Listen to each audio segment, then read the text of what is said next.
Hello students, welcome to JK exam cracker. My name is Tanya. आज का जो हमारा सेशन रहने वाला है वो प्रेपोजिशंस पर रहने वाला है। अ वेरी इंपॉर्टेंट टॉपिक अगर हम लोग इंग्लिश सेक्शन की बात करें।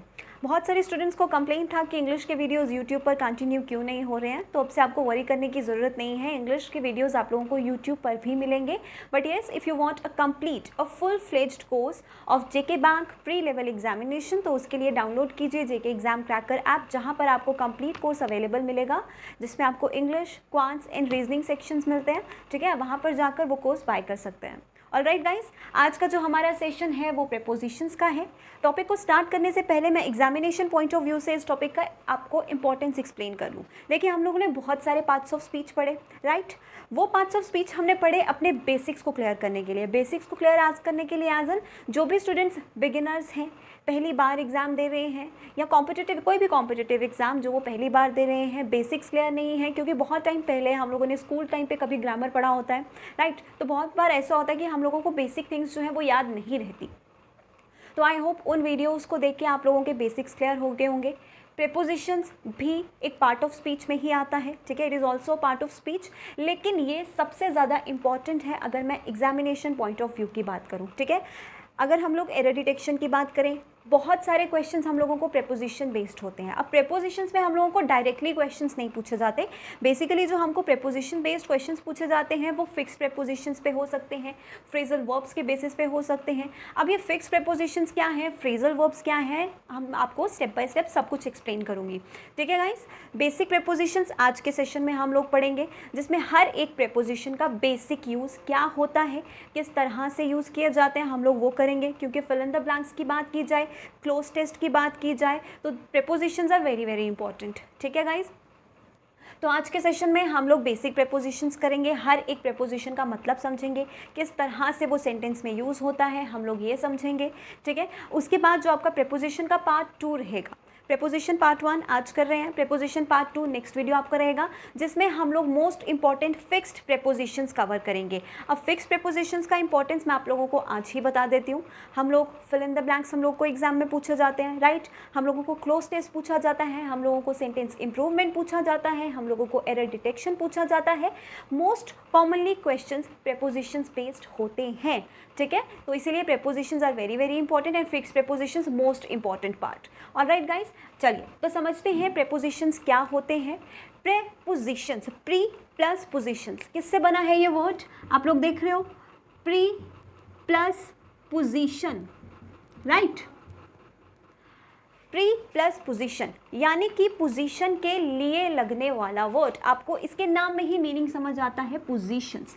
तो प्रेपोजिशंस वो वर्ड्स होते हैं, ग्रामर का वो पार्ट होता है जो आपका पोजीशन सेंटेंस में बताता है। आपका कहने का मतलब मेरा क्या है, जो किसी भी नाउन या किसी भी प्रोनाउन का एक पोजिशनल रिलेशन बताता है अदर पार्ट ऑफ सेंटेंस से। डेफिनेशन आप लोग रीड कर सकते हो, a word preceding a noun और अ प्रोनाउन, नाउन या प्रोनाउन से पहले लगने वाला, या फिर हम ऐसा भी कह सकते हैं कि एक सब्जेक्ट या ऑब्जेक्ट से पहले लगने वाला word, and expressing positional relationship to another word in the clause is preposition. और उसका positional relationship other part of the clause या अदर वर्ड से एक्सप्लेन करने वाले वर्ड को हम लोग प्रेपोजिशंस कहते हैं। डेली लाइफ में आप लोग प्रेपोजिशंस बहुत बार यूज़ करते हो। हिंदी में बात करूँ, इंग्लिश में बात करूँ, आप लोग ऐसे वर्ड्स यूज़ करते हो, in, on, at, between, under, above, below, among, ये सभी वर्ड्स आप लोग यूज़ करते हो, राइट। अब ये सभी वर्ड्स क्या है, पोजीशन एक्सप्लेन करने वाले words. In, on, at, between, over, under, below, above, ये सब के सब पोजीशन शो करते हैं। तो इन्हीं वर्ड्स को हम लोग प्रेपोजिशंस कहते हैं। अब प्रेपोजिशन सिर्फ पोजीशन ही एक्सप्लेन नहीं करते स्टूडेंट्स, प्रेपोजिशंस टाइम भी एक्सप्लेन करते हैं। ठीक है, अब टाइम बेस्ड प्रेपोजिशंस कौन से हैं, पोजीशंस बेस्ड प्रेपोजिशंस कौन से हैं, या फिर कौन से ऐसे प्रेपोजिशंस हैं जो टाइम बेस्ड भी हो सकते हैं, पोजीशन बेस्ड भी हो सकते हैं। आज के वीडियो में आपको प्रेपोजिशंस का बेसिक बहुत अच्छे से क्लियर हो जाएगा। आई बेट इसके बाद आपको प्रेपोजिशंस, बेसिक्स ऑफ प्रेपोजिशंस में डाउट नहीं होगा। ठीक है गाइस, तो चलिए स्टार्ट करते हैं with the use of each and every important preposition. तो जैसे कि आप लोग देख सकते हैं बोर्ड पर आपको कुछ प्रेपोजिशंस दिख रहे हैं। इस तरह के प्रेपोजिशंस स्टूडेंट्स को हम लोग कंफ्यूजिंग प्रेपोजिशन पेयर्स भी कहते हैं। वन बाय वन हम इन सब का मीनिंग समझेंगे। जिन स्टूडेंट्स को इनके मीनिंग्स या यूजेज मालूम है उनका रिवीजन हो जाएगा, जिनके बेसिक्स क्लियर नहीं है उनको आज ये क्लियर हो जाएगा। ठीक है, सबसे पहले हमारे पास पेयर जो है वो है बिटवीन एंड अमंग। अब बिटवीन एंड अमंग हमेशा positional prepositions as positional prepositions जो है इनका यूज़ किया जाता है। बिटवीन हमेशा दो के बीच की पोजीशन की बात करता है। Between is always used for two nouns और टू प्रोनाउंस। ठीक है, जब दो के बीच की हमें बात करनी हो उस वक्त हम हमेशा बिटवीन का यूज़ करते हैं। लेकिन तब क्या, अगर दो से ज़्यादा हो जाए तो, जब दो से ज़्यादा हो जाए मोर दैन टू, उस वक्त हम किसकी बात करते हैं, अमंग की बात करते हैं। अब एग्जाम्पल्स लिख रही हूँ, ध्यान से देखिएगा।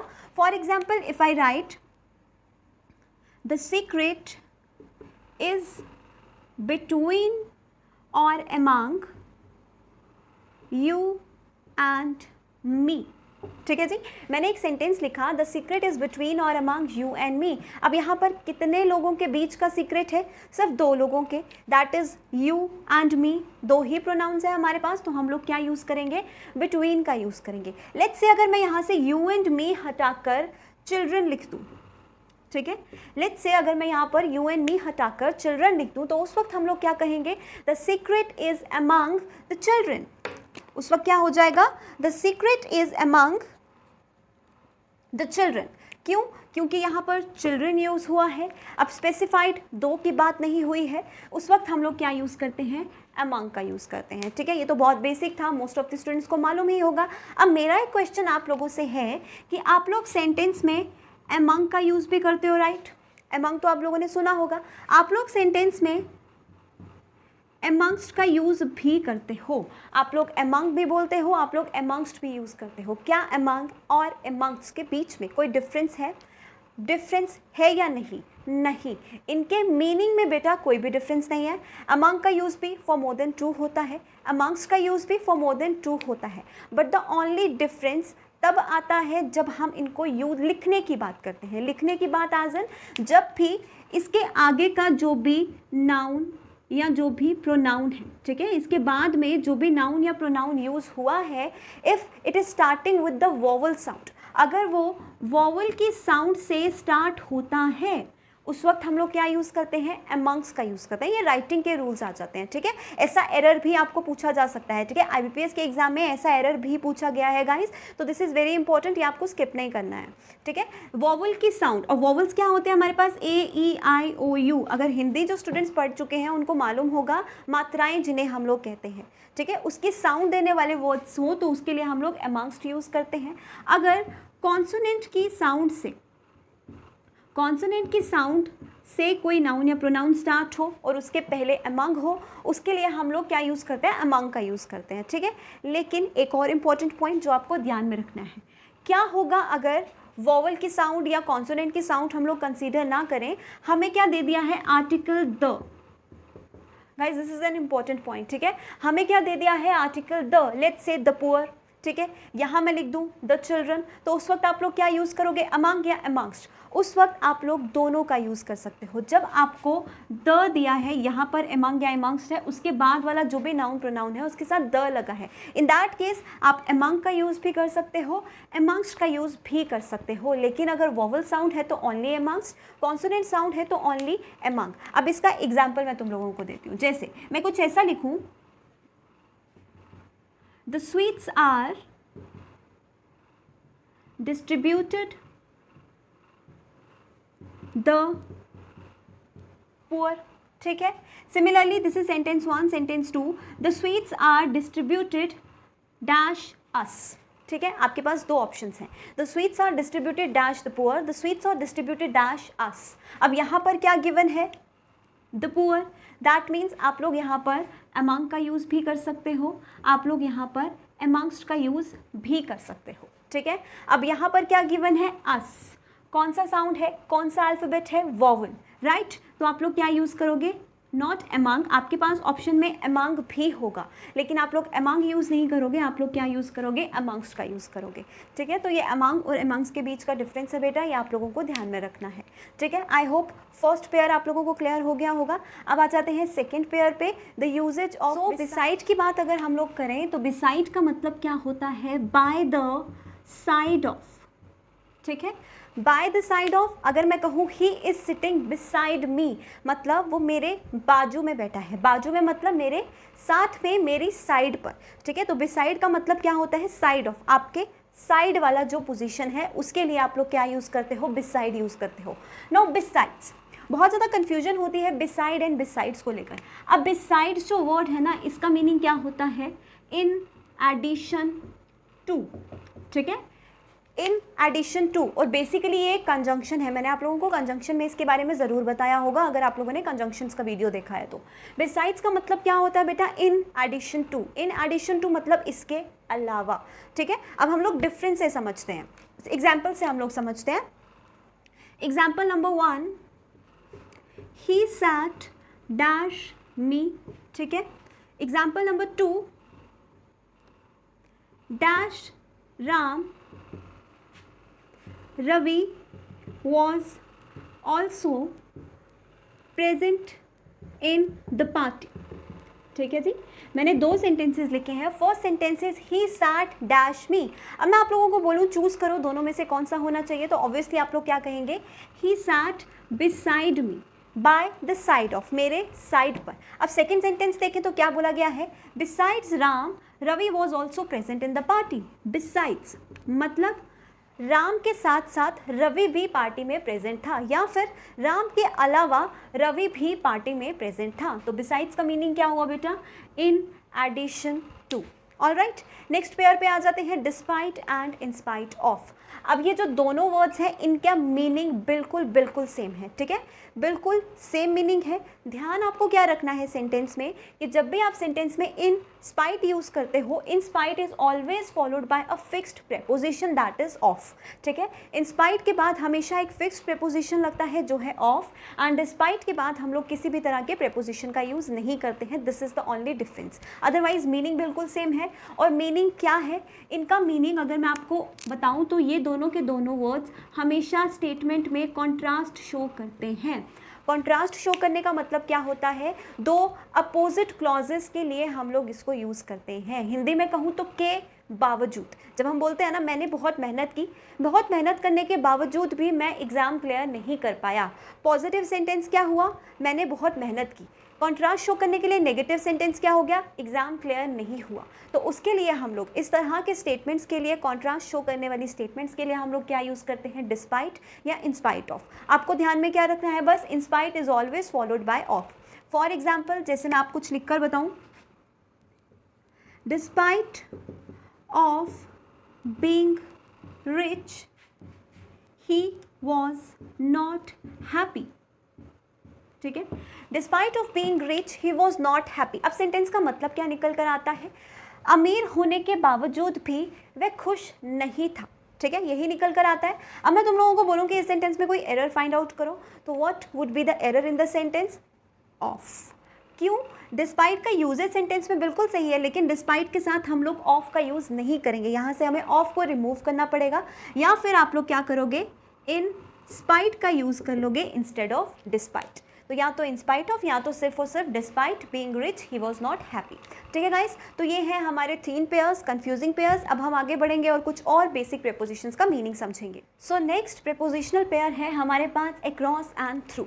किस तरह के पोजीशंस एक्सप्रेस करता है वर्ड अक्रॉस, एंड किस तरह के पोजीशन एक्सप्रेस करता है वर्ड थ्रू। जब भी हम लोग अक्रॉस की बात करते हैं बेटा, जब भी हम लोग अक्रॉस की बात करते हैं, अक्रॉस का मीनिंग क्या होता है, from one side to another, ठीक है जी, from one side to another, मतलब इस पार से उस पार तक की बात करने के लिए हम लोग क्या वर्ड यूज़ करते हैं, अक्रॉस। मीनिंग मैं तुम लोगों को सेंटेंस के साथ ज़रूर एक्सप्लेन करूंगी। थ्रू की बात करें तो थ्रू क्या बताता है, इस पार से उस पार, लेकिन किस मीडियम के थ्रू, वाया व्हाट मीडियम। तो थ्रू किसकी बात करता है, हमेशा मीडियम की, ठीक है। मैं तो हमको एक एग्जाम्पल एज एन एक पिक्चर ड्रॉ करके बताती हूँ, ठीक है। This is point 1, this is point 2, ठीक है। अब मैं सिर्फ इस पॉइंट से इस पॉइंट तक की बात कर रही हूँ, मैं यहाँ पे किसी भी मीडियम की बात नहीं कर रही हूँ। This side to this side की मैं बात कर रही हूँ, क्या होगा, अक्रॉस, ठीक है। अब मैं यहाँ से यहाँ की बात कर रही हूँ बट थ्रू अ मीडियम, ठीक है। यहाँ से यहाँ की बात कर रही हूँ बट थ्रू अ मीडियम। अब थ्रू अ मीडियम मीनिंग से ही समझ में आ गया, इस सेंटेंस से ही समझ में आ गया, हम लोग क्या यूज़ करेंगे, थ्रू। अब एग्जाम्पल देखो, my friend lives dash the river, sentence number 1। Sentence number 2, the train passes dash the tunnel, ठीक है जी। दो सेंटेंसेस हमारे पास है, ब्लैंक्स है। फर्स्ट वाला अगर हम लोग देखें, my friend lives dash the river, मेरा फ्रेंड, हमारे पास ऑप्शंस क्या है, अक्रॉस एंड थ्रू, ठीक है। अगर मैं बोलूँ my friend lives through the river, river के थ्रू रहता है या रिवर के उस पार रहता है, रिवर के उस पार रहता है, इस पार से उस पार रहता है, मतलब my friend lives across the river. Next sentence, the train passes across the tunnel or train passes through the tunnel. Obviously, the train passes through the tunnel. Through the tunnel क्यों? क्योंकि ट्रेन पास करेगा तो tunnel के through, tunnel को as medium लेकर ही तो करेगा ना, तो इसीलिए हम लोग यहाँ पर थ्रू का यूज़ करेंगे, ठीक है। This is very very easy, I hope आप लोगों को क्लियर हो गया होगा। अब आ जाते हैं नेक्स्ट पेयर पे, ऑन, अपॉन, इन, इनटू, ठीक है। ऑन एंड अपॉन किस तरह की पोजीशन शेयर करता है, इन एंड इनटू किस तरह के पोजीशन शो करता है। सबसे पहले हम लोग बात करेंगे इन एंड इनटू के डिफरेंस के बीच की। इन हमेशा एक इंक्लोज्ड सरफेस में किसी की पोजीशन एक्सप्रेस करता है, एक नाउन या प्रोनाउन की पोजीशन इंक्लोज सरफेस में, ठीक है। जैसे मैं बोलूँ I am sitting in the room, अब रूम क्या है, एक इंक्लोज्ड एरिया, एक इंक्लोज्ड सरफेस, और जब भी आप किसी इंक्लोज्ड सरफेस के अंदर होने की बात करते हो और अंदर होने की बात एज एन इंक्लोज्ड सरफेस में एट रेस्ट वाला पोजीशन शो करते हो, उस वक्त हम लोग क्या यूज़ करते हैं, इन का यूज़ करते हैं, ठीक है। इन क्या शो करता है, इंक्लोज सरफेस में पोजीशन, और कैसा पोजीशन, एट रेस्ट पोजीशन, ठीक है। उसके बाद इनटू की बात करें, इनटू क्या शो करता है, फ्रॉम आउटसाइड टू इनसाइड का मोशन, ठीक है। अब आप ऑलरेडी एक इंक्लोज्ड सरफेस में नहीं हो, आप इंक्लोज सरफेस में एंटर होने की बात कर रहे हो, ठीक है, मोशन की बात कर रहे हो, from outside to inside motion की बात कर रहे हो, उस वक्त आप लोग क्या यूज़ करते हो, इनटू का यूज़ करते हो, ठीक है। For example, students are sitting dash the class, ठीक है। He jumps dash the river. दो सेंटेंसेस हमारे पास है। फर्स्ट सेंटेंस में क्या बोला, students are sitting dash the class, class हो गया एक रूम या एक इंक्लोज सरफेस, और सिटिंग, सिटिंग मतलब बैठे हैं, रेस्ट की बात हो रही है, तो हम लोग क्या यूज़ करेंगे, इन का यूज़ करेंगे। बहुत आसान है, he jumps in the river और he jumps into the river. Obviously jump की बात हो रही है, रिवर में आउटसाइड टू इनसाइड मोशन होने की बात करिए, ऑलरेडी रिवर में नहीं है, रिवर में आउटसाइड टू इनसाइड, बाहर से रिवर में जाने की बात हो रही है, उस वक्त हम लोग का वर्ब भी क्या है, मोशन शो कर रहा है, तो हम लोग क्या चूज़ करेंगे, इनटू चूज़ करेंगे, ही जम्प्स इनटू द रिवर, ठीक है गाइस। यही डिफरेंस है इन एंड इनटू का। अब जो इन एंड इनटू का डिफरेंस है ना, वही डिफरेंस है हमारा ऑन एंड अपॉन का। एक बार हम लोग बेसिक प्लेस हम लोग देख लेते हैं। ऑन का यूज़ हम लोग कब करते हैं, जब भी हम लोग किसी सरफेस पर होने की बात करते हैं। जैसे मैं बोलूँ I am writing on the white board, अब वाइट बोर्ड क्या हो गया, मेरे लिए एक सरफेस हो गया, इस सरफेस पर मैं लिख रही हूँ, ठीक है, तो उस वक्त मैं क्या बोलूँगी, ऑन द राइट बोर्ड। अब ऑन ज़रूरी नहीं है रेस्ट की मोशन एक्सप्लेन करें या फिर रेस्ट एक्सप्लेन करें या मोशन वाला पोजीशन एक्सप्रेस करें, ऑन एंड अपॉन के केस में ऐसा कुछ नहीं है। ऑन सिर्फ एक सरफेस पर होने की बात करता है, ठीक है। जैसे मैं बोलूँ there is a painting on the wall, ठीक है, अब वॉल क्या हो गया, एक सरफेस, जिस सरफेस पर वो पेंटिंग है। समझ गए आप लोग बात। तो ऑन हम लोग किसके लिए यूज़ करते हैं, फॉर अ सरफेस, जब एक सरफेस पर होने की बात होती है, ठीक है। उसके बाद आता है अपॉन। अब अपॉन शो करता है मोशन, कैसा, डाउनवर्ड से ऊपर का मोशन, नीचे से ऊपर का मोशन, ठीक है। उसके लिए हम लोग क्या यूज़ करते हैं, अपॉन का यूज़ करते हैं। For example, there is a no smoking board dash the wall, sentence number 1। Sentence number 2, the cat jumps dash the sofa. ठीक है जी, दो सेंटेंसेस हमारे पास हैं। There is a no smoking board on the wall, क्योंकि wall क्या surface हो गया, ऑब्वियसली ऑन यूज़ करेंगे। उसके बाद the cat jumps on the sofa और cat jumps upon the sofa. देखो जब हम लोग बोलते हैं ना तो यूजुअली हम लोगों को लगता है ऑन द सोफ़ा, लेकिन हम लोग अप्रोप्रिएट पोजीशन शो करने की बात करें या फिर अप्रोप्रिएट प्रीपोजिशन चूज़ करने की बात करें तो यहाँ पर हम लोग क्या यूज़ करेंगे, अपॉन। सोफ़ा पर जंप करना, मोशन शो करना, downward to upward motion show करने के लिए हम लोग जनरली क्या यूज़ करते हैं, अपॉन का चूज़ करते हैं। जैसा पोजीशन वैसा ही प्रेपोजिशन। ऑलराइट, यहाँ तक क्लियर हो गया। उसके बाद बहुत कंफ्यूजिंग और बहुत important prepositions at, in and on. आप लोग देख सकते हैं मैंने यहाँ पर टाइम लिखा है, यहाँ पर प्लेस लिखा है, क्योंकि एट, इन और ऑन ऐसे प्रेपोजिशंस हैं जो टाइम भी शो करते हैं और ये पोजीशन यानी कि प्लेस भी शो करते हैं। तो अब हम लोग डिटेल में पढ़ेंगे कि किस तरह की पोजीशन ये शो करते हैं। पोजीशन के लिए तो जनरली मैं आप लोगों को इन एंड ऑन का मीनिंग तो बता ही चुकी हूँ। इन किस तरह की पोजीशन शो करता है, इनक्लोज सरफेस में होने की। ऑन शो करता है एक सरफेस पर होने की। एट कैसा पोजीशन शो करता है अब हम लोग समझेंगे। हम लोग बात करेंगे एट, इन एंड ऑन की with respect to the position, कि किस तरह के पोजीशन ये शो करता है। इन का एंड ऑन का पोजीशन हम लोग समझ चुके हैं, ठीक है। एट किस तरह का पोजीशन शो करता है बेटा, एट एक particular we can say exact position और प्लेस की बात करता है, ठीक है। जैसे मैं बोलूँ, देखो ध्यान से देखिएगा, the chair is in the room, ठीक है। Chair is in the room at the corner.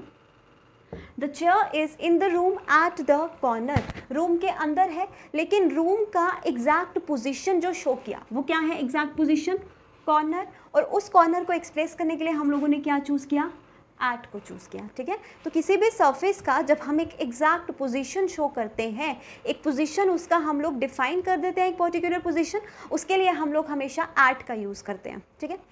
जैसे मैं कुछ ऐसा लिखूं, the author's name is on the cover page of the book at the bottom. अब देखो क्या बोला गया, ऑन द कवर मतलब जो भी कवर पेज है उस पर ऑथर का नेम है, उसके सरफेस पर कोई भी पर्टिकुलर जो पोजीशन है कवर पेज पे डिफाइन नहीं किया, सिर्फ सरफेस की बात की गई, ऑब्वियसली ऑन आएगा। अब आगे का पार्ट ऑफ सेंटेंस देखें तो क्या बोल दिया, एट द बॉटम। अब इस पूरे के पूरे सरफेस का एक पर्टिकुलर पोजीशन हम लोगों को एक्सप्लेन कर दिया जो है बॉटम। तो इस तरह के पोजीशन के लिए हम लोग क्या चूज़ करते हैं, एट को चूज़ करते हैं फॉर एग्जैक्ट पोजीशन। समझ गए। अब हम लोग बात करते हैं टाइम की, कि एट, इन और ऑन को हम लोग टाइम के लिए कैसे यूज़ करते हैं। अब देखिए, जैसे एट एग्जैक्ट और पर्टिकुलर प्लेस के लिए यूज़ होता है, उसी तरीके से ये एग्जैक्ट टाइम हम लोगों को एक्सप्लेन करता है, ठीक है। एग्जैक्ट टाइम एज इन जब आपको एक सेंटेंस में पर्टिकुलर एग्जैक्ट टाइम गिवन है, कौन सा टाइम, कौन सा टाइम एज इन, जैसे मैं बोलूँ 4 बजे, 5 बजे, उसके लिए हम लोग क्या यूज़ करते हैं, एट का यूज़ करते हैं, ठीक है। सिमिलरली ऑन की बात करूँ तो ऑन किस तरह का टाइम एक्सप्लेन करता है, ऑन को हम लोग लगाते हैं डेज एंड डेट्स के साथ, ठीक है। ऑन को हम लोग कब यूज़ करते हैं, डेज एंड डेट्स के साथ, on Monday, on Tuesday, on Thursday, on Wednesday, ठीक है। On 22 of August, on 2 of September, on 3 of September, हमेशा हम लोग ऑन को डेज एंड डेट्स के साथ यूज़ करते हैं, ठीक है। उसके बाद इन की बात करूँ तो इन हम लोग कब लगाते हैं, जब भी हम लोग ईयर्स का नाम बताते हैं, ईयर्स का नाम जैसे 1999, ठीक है। मंथ का नाम जनवरी, फरवरी, मार्च, अप्रैल, मई, जून, इन जनवरी, इन फरवरी, ठीक है। ईयर का नाम, मंथ का नाम, किसी भी तरह का सेंचुरी का नाम, अ लॉन्ग पीरियड, ठीक है। ड्यूरेशन, लॉन्ग पीरियड, जब हम इसकी बात करते हैं उस वक्त हम लोग किसका यूज़ करते हैं, इनका यूज़ करते हैं, मतलब इस टाइम में, उसके लिए हम लोग क्या यूज़ करते हैं, इनका यूज़ करते हैं। तो यही डिफरेंस है एट, इन, ऑन का with respect to time and with respect to position. जैसे मैं कुछ ऐसा लिखूं, I will meet you dash 4 PM dash Monday dash January, ठीक है गाइस। अब मैंने कुछ ऐसा सेंटेंस लिख दिया, चलिए फिल करना शुरू कीजिए। I will meet you at 4 PM, ठीक है, ऑन मंडे इन जनवरी, आप लोगों ने देख लिया exact time, day and month, यही डिफरेंस है हमारे पास एट इन एंड ऑन का। आई होप यहाँ तक क्लियर हो गया होगा। Now some few more important prepositions meaning मीनिंग मैं आप लोगों को एक्सप्लेन करना चाहती हूँ, तो चलिए देखते हैं। तो पहले तो हम लोग डिफरेंस देखेंगे कि in time and on time phrase का मतलब क्या होता है। हमने इन और ऑन का डिफरेंस तो समझ लिया विद रिस्पेक्ट टू टाइम। जब हम लोगों को टाइम वर्ड के साथ इन या ऑन लगाकर दे दिया जाता है तो उसका मतलब क्या होता है। देखो, जब भी मैं आप लोगों को बोलूँ you have to complete this assignment in time, ठीक है, मैं आप लोगों को बोलूँ you have to complete this assignment in time, that means मैंने आप लोगों को जितना भी टाइम ड्यूरेशन दिया है उस टाइम ड्यूरेशन तक या फिर उससे पहले पहले आप लोगों को यह असाइनमेंट कवर करना है, ठीक है। बिफोर और ऑन द एग्जैक्ट टाइम, जो भी आप लोगों को गिवन है, उससे पहले भी हो सकता है, उस समय तक भी हो सकता है। उसके बाद जब मैं ऑन टाइम बोलूँ तो ऑन टाइम का मतलब होता है ना तो उससे पहले ना तो उससे बाद में, जिस टाइम पर बोला गया है उसी टाइम तक करना है। जैसे अगर मैं तुम लोगों को बोलूँ you have to complete this assignment on time, अब लेट्स से मैंने आप लोगों को 10 बजे का टाइम दिया है कि 10 बजे आप लोगों को कंप्लीट करके सबमिट करना है, तो दैट मीन्स आप 9:59 पे भी अगर ये दोगे तो एक्सेप्टेबल नहीं है। ऑन टाइम का मतलब एग्जैक्ट पॉइंट ऑफ टाइम, ठीक है। इन टाइम का मतलब बिफोर द टाइम, उस टाइम से पहले पहले। ऑन टाइम का मतलब exact on the given time. जैसे हम लोग एक एग्जाम्पल से समझते हैं इसे, अगर मैं कुछ ऐसा लिखूं, you should reach examination center dash time as the exam will start dash time, ठीक है जी। अब चूज़ कीजिए कहाँ पर आप लोग इन टाइम लगाएंगे, कहाँ पर आप लोग ऑन टाइम लगाएंगे। चलिए मेरे साथ रीड करना शुरू कीजिए।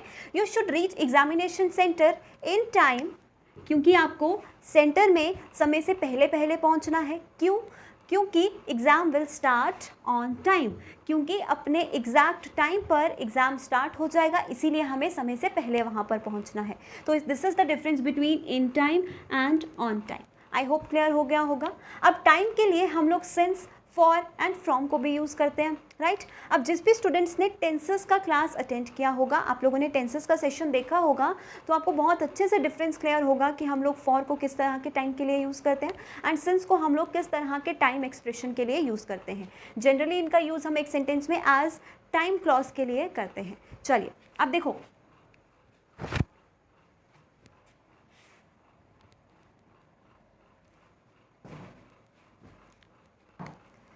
हमने समझा था कि सिंस का यूज़ हम लोग कहाँ करते हैं, हम लोग परफेक्ट टेंसेस में करते हैं, ठीक है। परफेक्ट टेंस और perfect continuous tense, present, past और फ्यूचर, किस तरह के टाइम के लिए, एग्जैक्ट पॉइंट ऑफ टाइम के लिए। जैसे मैंने बताया हम एट का यूज़ करते हैं, एग्जैक्ट 4 बजे, एग्जैक्ट 5 बजे, ठीक है। तो एग्जैक्ट पॉइंट ऑफ टाइम के लिए हम लोग सिंस का यूज़ करते हैं, ठीक है। किसी ने टेंस का सेशन नहीं देखा है तो जाइए जाकर टेंस का सेशन देखिए। उसके बाद फॉर की बात करें तो फॉर को हम लोग किस लिए यूज़ करते हैं, ड्यूरेशन एक्सप्लेन करने के लिए, ड्यूरेशन ऑफ टाइम एक्सप्लेन करने के लिए। अब जनरली हम लोग फॉर को टेंसेस में तो परफेक्ट और परफेक्ट कॉन्टिन्यूअस टेंस में यूज़ करते हैं, बट इन इंग्लिश ग्रामर आप लोग फॉर को किसी भी तरह के टेंस में ड्यूरेशन एक्सप्रेस करने के लिए यूज़ कर सकते हो, ठीक है। ड्यूरेशन से कहने का मेरा मतलब क्या है, या एग्जैक्ट टाइम से कहने का मेरा मतलब क्या है, exact time as in 4 PM, ठीक है, 5 PM, कोई भी एग्जैक्ट टाइम दिया हो हमें, exact time as in exact day भी हो सकता है, एग्जैक्ट मंथ नेम भी हो सकता है, एग्जैक्ट ईयर नेम भी हो सकता है। ड्यूरेशन की बात करें तो मैं बोल दूँ 4 आवर्स, 10 डेज, 1 ईयर। अब ये क्या हो गया, ड्यूरेशन एक्सप्रेस कर रहा है टाइम का, तो उसके लिए हम लोग यूज़ करते हैं फॉर का। अब बात आती है फ्रॉम की। फ्रॉम को हम लोग कब यूज़ करते हैं, टाइम के केस में, टू एक्सप्रेस एग्जैक्ट टाइम, ठीक है। फ्रॉम को भी हम लोग एग्जैक्ट टाइम एक्सप्रेस करने के लिए करते हैं, लेकिन वो तो हम सिंस को भी करते हैं। तो डिफरेंस क्या है, डिफरेंस ये है कि सिंस का यूज़ सिर्फ और सिर्फ perfect and perfect continuous tense में यूज़ होता है। आप में से कोई भी स्टूडेंट ऐसा है जिसे परफेक्ट या परफेक्ट कॉन्टिन्यूअस टेंस का फॉर्मेट, सिंटेक्स मालूम नहीं है, तो बेटा प्लेलिस्ट में टेंसेस का वीडियो अवेलेबल है, ज़रूर देखिए, ठीक है।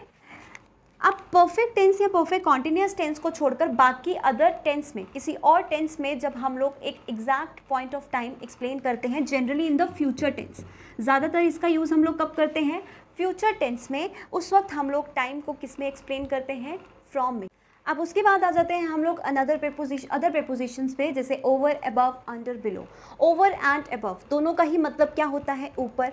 बिलो एंड अंडर दोनों का ही मतलब होता है नीचे। तो डिफरेंस क्या है दोनों में? देखिए, ओवर का यूज़ हम लोग कब करते हैं? जब किसी सरफेस से कुछ ऊपर है और वो जो भी चीज़ ऊपर है वो मोशन में है, ठीक है? सरफेस से ऊपर लेकिन मोशन में, ठीक है गाइस। अबव का यूज़ हम लोग कब करते हैं? सरफेस से ऊपर लेकिन मोशन में नहीं है, रेस्ट पे है। समझ रहे हो? मैं एग्जांपल्स के साथ आपको ज़रूर क्लियर करूंगी, अभी के लिए पहले यूजेस समझिए। उसके बाद अंडर की बात करें, ऑब्वियसली आपको पता है अंडर एक पोजीशन एक्सप्लेन करती है। कैसा पोजीशन? किसी चीज़ किसी सरफेस के नीचे होने का पोजीशन, राइट? सभी को मालूम है अंडर का यूजेज। अब बिलो, बिलो क्या एक्सप्लेन करता है? लेस दैन, कम होने की बात करता है। अब कैसे? हम लोग एग्जाम्पल्स के साथ समझते हैं, चलिए। Example number 1, the plane is flying dash my head, ठीक है? प्लेन मेरे सर के ऊपर उड़ रहा है, ये बोला गया है। Sentence number 2, the sky is dash us, sky हमारे ऊपर है, ठीक है? Sentence number 3, he sat dash the tree, okay? Sentence number 4, his English is dash average, ठीक है गाइस? हमारे पास 4 fill in the blanks हैं। First, the plane is flying dash my head, plane मेरे सर के ऊपर उड़ रहा है, ये मीनिंग है। अब प्लेन जो है वो ऊपर है और कैसा है? मोशन में है। जब मोशन में है तो हम लोग क्या चूज़ करेंगे? ओवर, नॉट अबव, ठीक है? ऑन ऑब्वियसली हम लोग चूज़ नहीं कर सकते, हम लोग ऐसा तो नहीं बोलते plane is flying on my head, no, ठीक है? स्काई इज अबव अस, अब स्काई भी हमारे ऊपर है, लेकिन स्काई की बात करें तो स्काई मोशन में नहीं है, वो रेस्ट पे है। तो अप्रोप्रिएट पोजिशनल क्या होगा? अप्रोप्रिएट प्रीपोजिशन क्या होगा? अबव, ठीक है? उसके बाद नेक्स्ट आ जाते हैं, he sat dash the tree, वो पेड़ के नीचे बैठा है। Obviously this is very very easy and common, under the tree, of course, right? उसके बाद his English is dash average, अब उसका इंग्लिश एवरेज से कम है या एवरेज से ज़्यादा है? किसी भी पर्टिकुलर लेवल से कम होना, लेस होना, या किसी भी पर्टिकुलर लेवल से ज़्यादा होना, उसके लिए हम लोग क्या यूज़ करते हैं? बिलो या फिर अबव का यूज़ भी करते हैं। लेवल से ऊपर होना मतलब अबव, लेवल से नीचे होना मतलब बिलो। तो यहाँ पर हम लोग अगर एवरेज से कम है तो हम लोग बिलो यूज़ करेंगे, एवरेज से ऊपर है तो हम लोग अबव का यूज़ करेंगे। बेसिकली अबव एंड बिलो क्या शो करते हैं? लेवल्स, स्टैंडर्ड शो करने में भी हम इसका इस्तेमाल करते हैं, ठीक है? ये तो हो गई एक बात। दूसरा पॉइंट, अंडर, अंडर को हम लोग किस लिए यूज़ करते हैं? To show rank, rank as in आप लोग अक्सर ऐसी चीज़ बोलते हो, he is working under me, ठीक है? He is working under me as in उसका रैंक मुझसे कम है और वो मुझसे नीचे की पोजीशन पर, मुझसे नीचे के रैंक पर काम कर रहा है। तो कम रैंक शो करने के लिए हम लोग अंडर का यूज़ करते हैं, जैसे कि मैंने आपको अभी सेंटेंस बताया, ही इज़ वर्किंग अंडर मी, ठीक है? तो this is the difference between over, above, under and below. Alright guys, आज का जो हमारा सेशन था बेसिक प्रेपोजिशंस का वो इतना ही था। अब जो नेक्स्ट हमारा वीडियो आएगा प्रेपोजिशंस पे, उस पे हम लोग बहुत इंपॉर्टेंट पार्ट प्रेपोजिशंस का डिस्कस करेंगे, जो है fixed prepositions. Very very very important topic. Plus हम लोग उसी सेशन में डिस्कस करेंगे बहुत सारे ओमिशंस ऑफ प्रेपोजिशंस की, प्रेपोजिशंस को हमें किस तरह से यूज़ करना है और कहाँ कहाँ प्रेपोजिशंस में या कहाँ कहाँ सेंटेंसेस में प्रेपोजिशंस का यूज़ नहीं किया जाता। तो that we will do in the next part of this video, ठीक है? तब तक के लिए इस वीडियो को अच्छे से समझिए। आपको वीडियो कैसा लगा आप लोग कमेंट करके ज़रूर बताइए। बिल्कुल बेसिक पार्ट हम लोगों ने आज किया है, ठीक है गाइस? सो या गुड लक, गुड बाय। अगर आप में से चैनल पर कोई भी नया है तो चैनल को सब्सक्राइब कर लो, बेल आइकन को प्रेस कर लो, जिससे आने वाले वीडियोज़ के नोटिफिकेशंस आपको मिलते रहें। Don't forget to download the JK exam cracker app, क्योंकि वहाँ पर आपको बहुत सारे कोर्सेज मिलेंगे। जेके बैंक का स्पेशली आपको कोर्स मिलेगा जो आप लोग ज़रूर ज्वाइन कर सकते हो। ऑलराइट गाइस, सो या गुड लक, गुड बाय।